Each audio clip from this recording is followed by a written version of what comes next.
Hi, everyone. I am Mel Robertson, and I'd like to welcome you to the Dare to Dream Bigger Summit, where you're going to learn how to harness the power of creation, get clear about your desires, and bring your biggest dream into reality. I have an amazing expert in store for you today. Her name is Bec Robbins, and I chose her because her philosophy is simple. Your life is a creative masterpiece. Consciously creating your entire reality from the truth of who you are will lead you to your deepest freedom and fulfillment. Bec Robbins works with inspirers, coaches, leaders, artists, and healers to create purposeful lives and profitable, passion-based businesses that inspire and improve the world. Founder of the Inspired Creative Process, Bec helms a thriving coaching practice, sharing her signature process with clients and coaches worldwide. Hi, Bec. Welcome.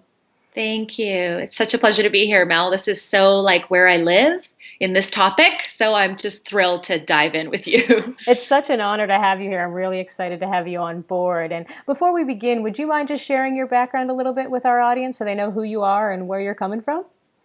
Yeah. Well, my story, obviously, stories can be very long. So I'll give you the nutshell version. I come from a background that's very logical, very academic. My whole life was always kind of trying to be successful in a conventional way, go to med school, get that white picket fence and all this stuff. And, I had this tendency to be a renegade in my life. I ended up dropping out of university. I was never with the right kind of healthy guy. I always kind of acted against, what people said I should be doing. And I think all of that, in my life was kind of just this call for me from somehow, some way. It was a call from deep within me, like that I just wanted to come home. I just wanted to know who I was because all the steps I'd been taking had been kind of determined by other people, right? So, it was kind of for my first 30 years, I built this half me, half other people's life for myself. Yeah. And yeah, I had a lot of outward success. I was in the film and television industry, and I worked as an actress for 15 years, made a really good living doing that, got married, had a baby, really did have a white picket fence, no joke. And anybody looking in would have gone, wow, like amazing, like look at your life. And this worsened it for me because inside I just felt like I am miserable. I am so dissatisfied with my life. Like, what's wrong with me? Like, how is everybody so, in reverence about, me and what I've created for myself, but I feel so empty. So this dissatisfaction, you know, um, habitually, I would just stuff away, put under the rug, deny. I would kind of ignore, pretend wasn't there. But what happens now, I know, and most of us listening may relate to this, what we do with that, if we do that kind of thing with our emotions, they tend to come back very strongly, even more. What we resist persists. And so this level of dissatisfaction and, misery ended up having kind of a very strong destructive effect on my relationship, on my career, on my health. Like it started to come out almost like a little volcano that was seeping. And, by the time I was 33 years old, everything I had built was leveled. Like everything I knew to be normal and safe suddenly was gone. And, my marriage fell apart. I faced this a health scare. I lost friends. My career fizzled.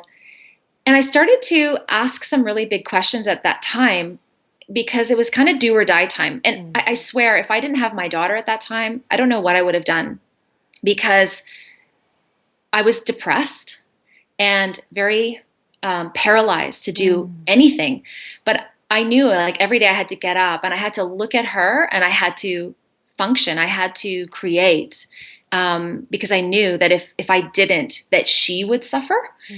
And I have this moment that I usually share with people that was kind of my big wake up moment where, I was looking into her eyes at one point and, you can see yourself reflected in someone else's eyes. And I saw me in her eyes and I saw all the things that I wasn't being, all the things that were true about me that I hadn't allowed myself to be, and I could see her behind that. And I realized that if I didn't crack the code of how to live an authentic, powerful, wealthy life for myself, that she may fall into the same trap and model me, and repeat that story. So that was enough for me to take some big steps. And I ended up actually investing a great degree in my personal development. I went right for the guttural. I worked with some real high level mentors for, 2 and 3 years to figure it out, to learn the concepts of wealth creation, authentic living, creating a lifestyle business, really unearthing the truth and healing the blocks, So it was a really healing journey. And in all that, what emerged for me was the greatest blessing that I'm grateful for every day, which is a system that, when I look back in those years and I collate all the learning of everybody that happened to step into my life, it kind of presented itself as something that was a teachable journey. And I used all of that and formulated it into a process that I now teach other women. Because I realized that it wasn't just for me and my daughter that I went through this. I realized that paying this forward to other people was the most authentic and in line with my values, as more authentic than anything else that I could do. Not saying that won't change in the future, but for right now, based on where I am, based on who I am, because who we are really does evolve over time. It just has been fireworks for me. So that's why I do what I do. That's how I stepped into, in a very kind of unconventional way, doing what I do. And it's why I'm here today with you to share and to kind of debunk a lot of this BS that is running the show and that is destroying our lives. It's just lies that my mission is to clarify for people.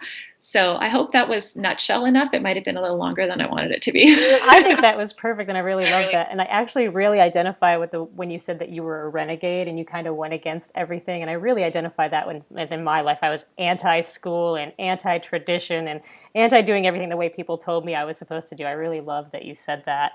And And then something else that you touched on too, and I want to touch on a little bit more, is you were in a place where you were really depressed and struggling. And I know a lot of my clients out there, and I know a lot of people that are really depressed and struggling, and they just can't seem to make a shift. What is something that they can do right now to help just shift and create space in that darkness to bring in the light and the expansion to happen?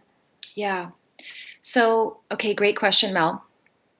As far as I know, the truth to be, it's that our entire reality is a function of our mindset. And I'll go even deeper and say that there's another layer of our mindset, and it's our belief set. Mm-hmm. And our belief set is kind of this invisible thing that feeds our thoughts, right? And largely it's invisible. Largely we don't know that it's even there. We have conscious beliefs, I believe in God, or I believe that we should all be free, or and we also have conscious beliefs that we know aren't working for us. Like, one of the most common ones is that money is hard to make, we're conscious of those. But largely what's running the show for most of us, we don't even realize is in there. Mm-hmm. And we don't realize is the primary force that's creating our reality. Yeah. And those things are there because they've just been repeated and reinforced over time. So they could be statements or decisions that we adopted from our parents, the media, literature, or friends. And often they're stories that we made up when something happened to us that had some kind of a emotional trauma, or even a mini trauma, like even, something silly in retrospect, but something would happen and we would have made up a story to understand that.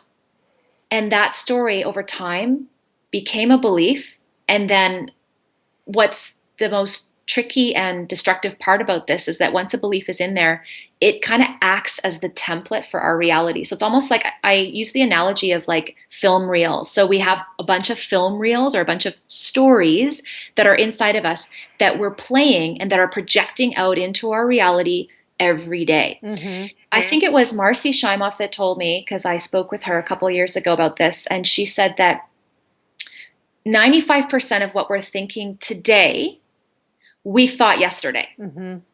So we have 60,000 thoughts a day. 95% of those are the same. Okay. And because they're coming from that belief system, and it's like a garden that we've planted that's full of weeds. Yeah, seriously. Just keep regrowing, right? So how do we shift this? Like, how do we change? And get some spiritual roundup. Yeah, totally. But there's nothing outwardly that we can do differently. Even if we take different three-dimensional outward action steps, like, mechanical steps, it's not going to change the outcome, because that's not what's creating our reality. It's all this shit, right? It's the weeds. So our job really is to do there's some very specific processes that I take people through to bring those unconscious beliefs to the surface, so you can actually see them for the first time and go, oh my goodness, this is what's running my show. And that's running the show because whatever you're experiencing is showing you what your belief system is. Mm-hmm. If you're having people, treat you like crap, there's guaranteed somewhere within there's a belief that you're not worthy of love, or that you're not good enough, or whatever. We all have different words that we use. Right. So we want to look at our reality and allow our reality to inform what that belief system is, what weeds are in there that we need to go in. And again, through processes, pull out, not just pull off the leaves, but pull out by the root, and then start to plant the truth, which is that we are worthy of infinite love. Yeah. So that's just one example. I think, but yeah, it's a process, and it's not just like, we don't just have like 2 or 3. We usually have like families of these beliefs that, until they are destructive enough, most of us won't have the willingness or the motivation to deal with them. Yeah, absolutely. It gets us to that point where, like, if you have to just get to where you're ready to do something, and you have to do something because you can't not do anything anymore, Yeah, absolutely. Those underlying beliefs it's great that you can see in your life where they're manifesting, Mm-hmm. So in the underlying beliefs that we struggle with, is it just like becoming aware of it and seeing in our lives where it's showing up? And then how do we then make changes on that when we're starting to see where it's coming up? Yeah, so there's actually a lot of different techniques that you can use to start changing those beliefs. Sometimes even just bringing them to the surface will evaporate them. Mm-hmm. And sometimes they won't. Sometimes they're really reinforced so much that we have to do a little bit more chiropractics around them. So there's a line of questioning that I teach people that allows them to upgrade their belief just step by step. Okay, so for instance, let's go with the example of like, I'm not worthy of love. Okay, so you may not consciously believe that, but there might be something unconscious going on. Like maybe a grandparent told you at some point a lie that you're bad and shameful and all this stuff, right? And it's like, oh, I'm not worthy, right? It's often very challenging for people to go from an unconscious belief that I'm not worthy all the way to like, I'm totally worthy. Everybody needs to love me. Like that's a big step for people to take. Big jump.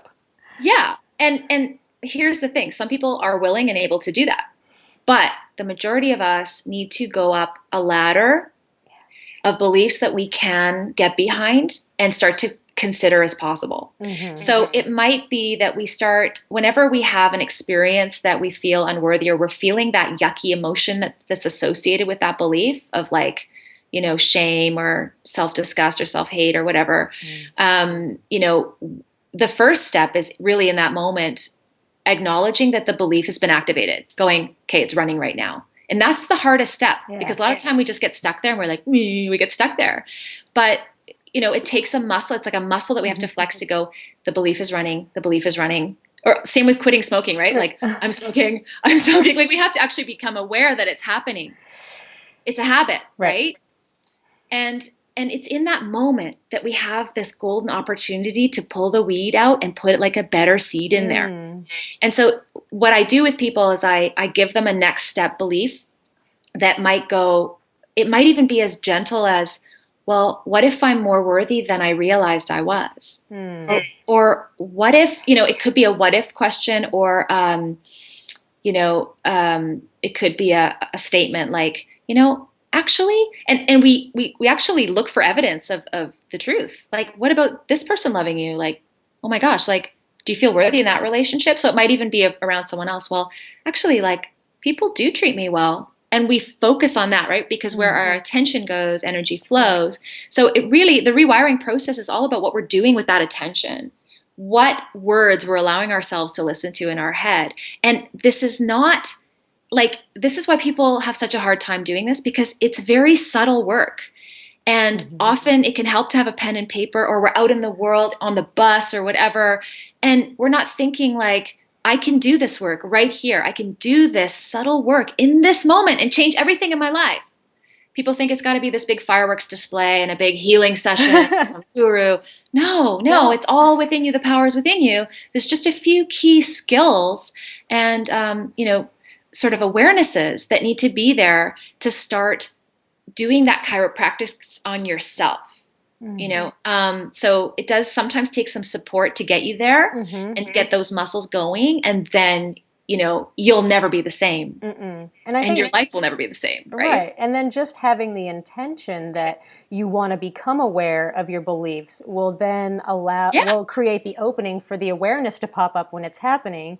And then as you have the awareness, it just opens more and more. And it's a continuous process. I mean, we all still have unbelief programs that are running in us that we're constantly you're removing and replacing. We're constantly removing the programming and updating. And I love that. And we're never done. And that's what I love about this. We're never done, because we're always evolving. And every belief that we heal, we become brighter. We become more expansive. We become more able to create wealth and impact, right? So, and joy for ourselves. And health and all those things. Right? And you get to the opposite place, where I've been in a place where it's been really, really dark, and I've been suicidal and not wanting to be here anymore. And now, through all this work and inward focus and the work that I'm doing, I'm on the complete opposite spectrum, and it just keeps getting better. Like, I just keep getting happier and lighter and more open, and more amazing things keep happening in my life. And it's such a beautiful journey, and I'm really glad you're here to share this with me. Yeah. We're all brothers and sisters in this. Yeah, it's so really cool. And I think the next thing that I would like to touch on, now that we're looking at the beliefs and now we're going to move into kind of creating the life that we want, let's just talk a little bit about what wealth and abundance really is for people. Yeah. So again, great question, because a lot of people hear the word wealth and they go, oh, money, right? Yeah. Money just happens to be a transitionary thing that we can use to have our wealth. Yeah. The way I define wealth is unique. Well, maybe it's not, it's not something I hear everywhere, but it made sense for me. And so I define wealth as, I use the term authentic wealth. Okay. And authentic wealth to me is actually having an abundance of what we value most in our lives. I love that. Abundance of the resources that we value most. I'll just give you just a short example. For me, right now, I'm a single mom, and my wealth is actually, my greatest wealth is having time freedom with my daughter, because I'm homeschooling her now, and I'm really engaged with getting to know her soul and shaping her vision of her future. Like, she's 10, right? And if I were set to make, if my value was like, making $1 million, like, I know I could do that. I know the steps to take, but it would cost me an exchange of time and energy, right? Right now, because time is not a renewable resource. Once we spend it, we don't get it back. Money is totally renewable. That's the nice thing about money. So my greatest wealth is in time freedom. I have I have a wealth profile. So, and I do this with people as well. Like, what is your wealth? For me, it's adventure. It's creative expression. It's also, it is financial freedom. I'm not saying millions, but I do have financial freedom. It's also, freedom is a big part of, expression. Freedom is like my number one, but, same with joy and intimacy. So there's like a formula that if I have an abundance of those experiences in my life, I feel wealthy. Mm-hmm. You know, I feel full, I feel satiated, my cup runneth over, which allows me to give, which allows me to serve, which allows me to impact. And ironically, the more we give, the more we receive, the more our wealth just starts to churn and overflow, right? So it really begins with understanding one thing. It begins with understanding the inherent wealth that we have. Okay, so we may have an abundance of resources that we don't value, okay, Mm-hmm. that other people might value, Right. and how to exchange our inherent wealth for our authentic wealth. And Mm. you know, largely that's why I teach people how to create a lifestyle business, because that's sort of the model of creating your lifestyle business, is taking all the wealth that you have, all the knowledge, ideas, experiences, skills, gifts, all of that, and creating sort of a machine that exchanges those things with people who find those things that you have to give valuable, and in exchange they give you what you need, you know, which in many cases is, you know, financial freedom. For a lot of women it is independence. For me, independence was a big one. Mm. Allowing to make myself to make my own choices, you know, to spend money on what I wanted to spend, you know, Right. like, you know, things like that. So, you know, I hope that helps some people reframe what wealth is, and Mm-hmm. how you actually can be at the helm of creating wealth for yourself. Mm-hmm. I love that. And if we could just take a minute to also focus on, we were talking about having the people that are really struggling with depression and in a really dark place. How can those people begin to see the wealth around them? So, when people come into a journey with me, the first thing we do is we start to ask some high quality questions. Mm. The level of questions that you ask yourself will equal the level or the quality of life you create for yourself, right? So, Mm-hmm. anybody who's dealing with that low point and that darkness and that paralysis, it really begins with asking some big questions. And Mm. your biggest weapon is a pen and a paper, huge weapon of mass creation. You know, asking questions like, what do I have of value? What skills do I have? What knowledge do I have? What what space do I have space? Do I have you know, time? You know, do I have like clothing that I don't value anymore? You know, Mm-hmm. and really doing an inventory of everything that you have of value. It does take some creative thinking. It does take thinking outside of a box, because it's all transmutable, it's all transformable. Mm-hmm. So once you can start to see your inherent wealth and you start to focus your attention on it rather. Remember what I said earlier about, you know, where your attention goes, energy flows. When you Yeah. start to see how wealthy you are, it may not be the kind of wealth that's in alignment with your values, but damn, there's a lot of wealth. Like if you're watching this on a computer, chances are you have a lot of wealth. Like when you look at everybody else in the world, if you have a roof over your head, and we start to focus on those things and we start to feel our wealth, then we become magnetic for more wealth Yeah. and more ideas and more creative opportunities and people, because people are another great weapon that can help us transmute our wealth, right? Yeah. So connection and actually being with other people, speaking with other people, asking for help. Like I had this big lie going that I got to figure this all out on my own for ages. And it wasn't until I kind of stepped into like, no, why should I know this?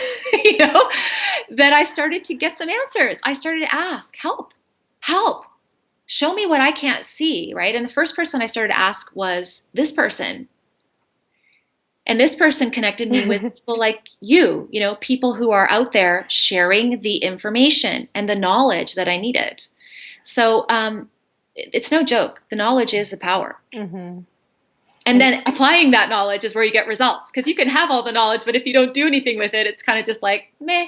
right. And it's really simple. I mean, if we just ask, the answers will come, but we have to be willing to ask, Yeah, yeah, you know? yeah. Yeah, and I think this is a really great time to also now talk about actually, we were talking about wealth and abundance and all this, but let's also talk about what actual, now that we're ready to think about what it is we do want in our life, let's talk about what desires are. Okay, yeah, juicy question. So what's so interesting about desires is that a lot of people have this kind of selfish connotation around desires. They Yeah. think like, ooh, I'm not allowed to want that, or that's selfish, or, you know, you know, all these people don't have, you know. again, I redefine things so they work for me. Okay. Yes. A desire to me is like a cosmic carrot. Okay. So think about a carrot hanging in front of you that we reach for. And it's not about getting the carrot as much as it's about who we need to evolve into in order to get that carrot. Right. That desire is put there by the divine, by the universe, to call us forward to become bigger, brighter, more impactful human beings. So we need to become willing to evolve in order to get what we want. Yeah. And that's where the blessing is, right? Because in that becoming brighter, everybody else wins as well. It ends up being not about us at all. It's about who we can be for the world.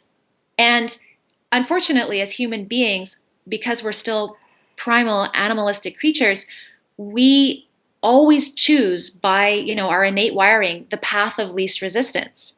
So we need to be motivated by something. Yeah. If we're not motivated to have or get or move towards something, we're not going to do what it takes. We're not going to evolve. We'll just kind of stay where we are and do what we're doing. And eventually our life force will drain out of us. Exactly. And our life will end. And, we won't have fulfilled our soul's call to evolve, right? We're all here to evolve. Yeah. So desires play a key role in this because they are the motivation that our primal nature requires for us to, as souls, because we're also spiritual beings, like at the same time, move forward and become, and it's not even that we have to become more than we are. It's just about actually releasing all that we're not. Yeah. It's a big fallacy. People think they're not enough or they need more. It's actually, no, you already have it all. It's just all the stuff that's come on top of you that you need to burn off. That's not yours. Right. Absolutely. Absolutely. Now, I understand that you also have a 3-step inspired creative process, and I'd actually really love you to share that right now, if you'd be willing. Yeah, absolutely. Thanks for asking. So the inspired creative process is what I mentioned earlier in the call about this journey that people who are ready to start to close that desire gap for themselves, this is the journey I take people through to do that consistently and to evolve consistently. Because guess what? After we get one desire, there's another one and another one. And they just keep coming. Yeah. So it's important to know, okay, well, who am I now, right? What do I need to heal now? And how can I close that gap? And each time we close a gap, we ask the same questions again. Who am I now? What do I need to know about myself?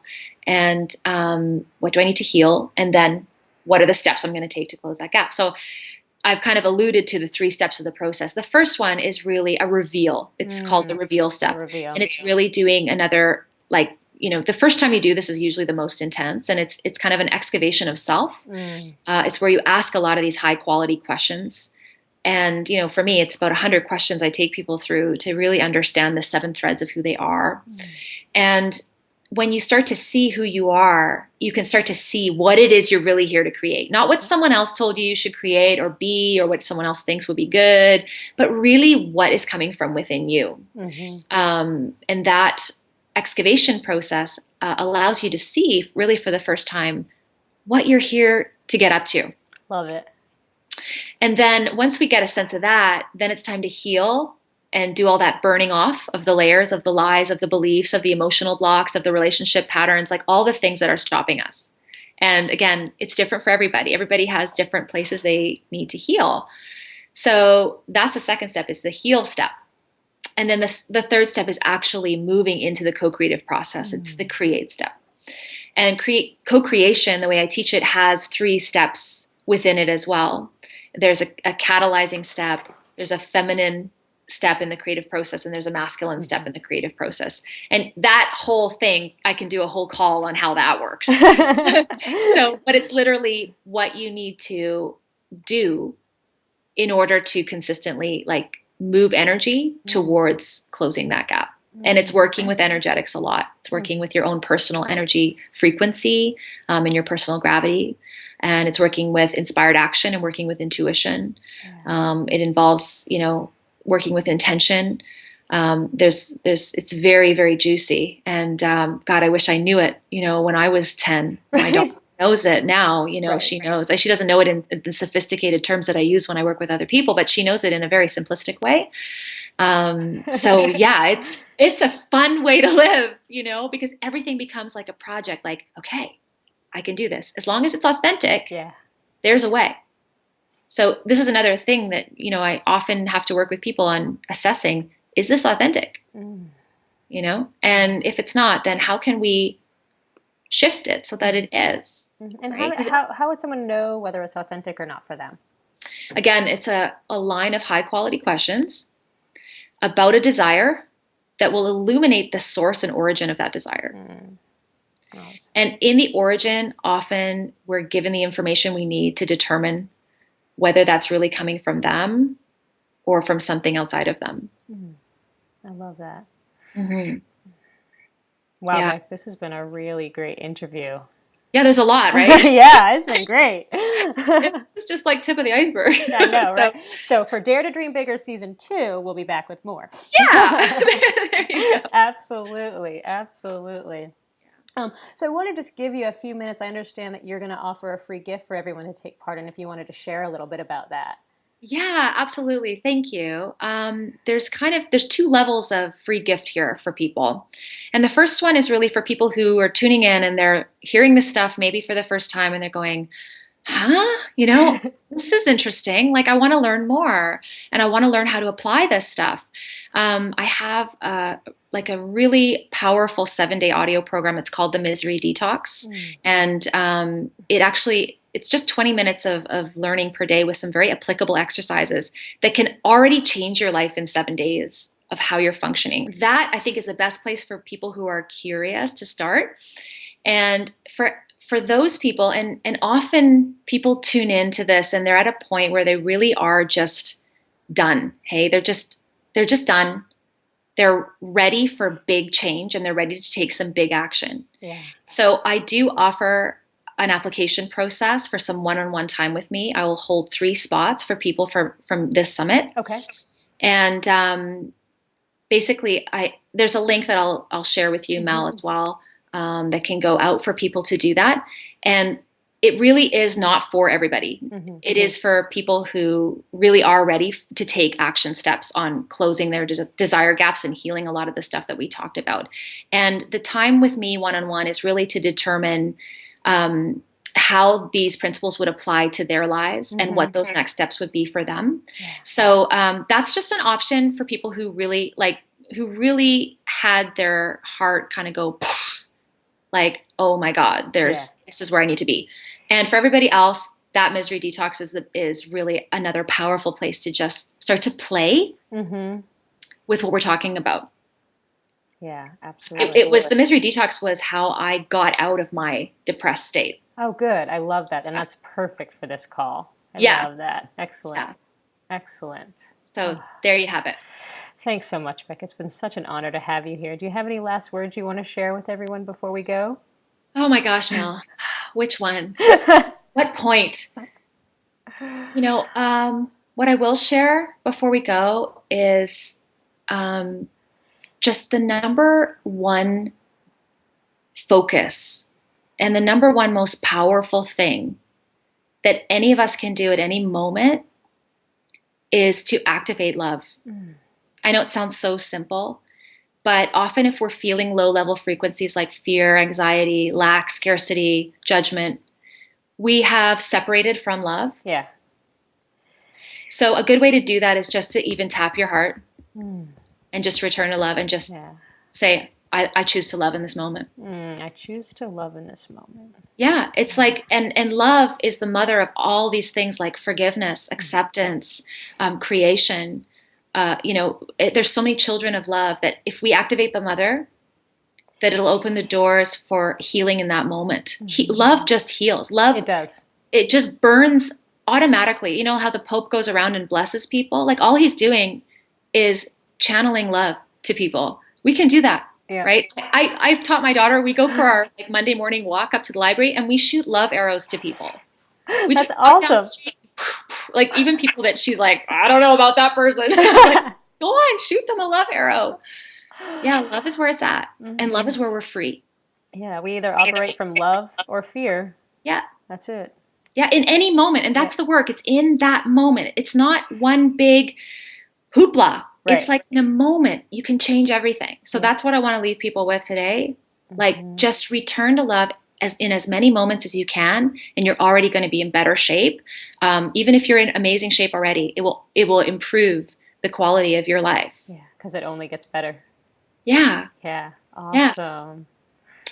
Thanks so much, Beck. It's been such an honor. Such a pleasure. Thank you for having me. Thank you.